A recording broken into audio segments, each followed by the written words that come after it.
காலையில எழுந்தங்க. எழுந்த உடனே அப்படியே உள்ளத்துக்குள்ள ஒரு பாட்டை தேவன் கொடுத்துட்டே இருந்தார். அது என்ன பாட்டு தெரியுமாங்க? தகப்பனே தகப்பனே என்னை தாங்கிடும் தகப்பனே பாட்டு இருக்கும் பாத்தீங்களா? அதுல ஒரு அடி இருக்கும்.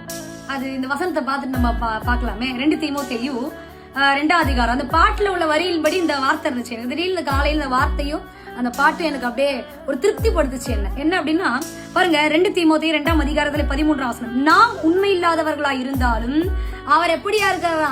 எப்ப உண்மையுள்ளவராகவே இருக்கிறார். கரங்களை உயர்த்தி அல்லேலூயா சொல்லுங்க. அல்லேலூயா. பாட்டு கூடப்படுதாங்க. தகுதிக்கு மிஞ்சி என்ன நன்மையால நிரப்புறீங்க, தகுதிக்கு மிஞ்சி என்ன நன்மையால நிரப்புறீங்க, உதவாத என் மேல் நீர் உண்மையாக இருக்கிறீங்க, உதவாத என் மேல் நீர் உண்மையாக இருக்கிறீங்க, நன்றி உமக்கே நன்றி அப்படின்னு பாட்டு வரும். அந்த பாட்டுல உள்ள அர்த்தத்தின்படியே அநேக நேரங்கள்ல கர்த்தர் சொல்லாத ஒரு காரியத்தை செஞ்சிடுறோம், அவர் விருப்பமில்லாத விஷயத்த பண்ணிடுறோம்.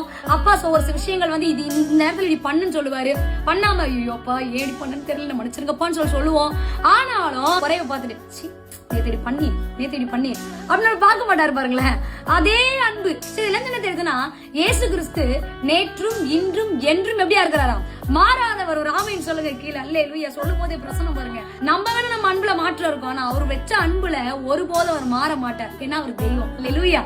எந்த விஷயங்களும் அப்பா கிட்ட நம்ம உண்மையில்லாதெல்லாம் இருக்கும், ஆனா இன்ன வரைக்கும் அப்பா நம்மளை பாதுகாக்கிறார், நம்மள அரவணைக்கிறார். அதே அன்பு நம்ம அப்பான்னு சொல்லி கூப்பிடும் போது அதே அன்பு அந்த பிரசனத்தை கொடுத்து என்னமான்னு சொல்லி அப்படியே உத்தரவு கொடுக்கிறாரு. இது எல்லாமே என்னன்னா, அவர் நம்ம மேல இன்ன வரைக்கும் அன்புள்ளவரா உண்மை உள்ளவரா இருக்கிறாரு. அல்லேலூயா.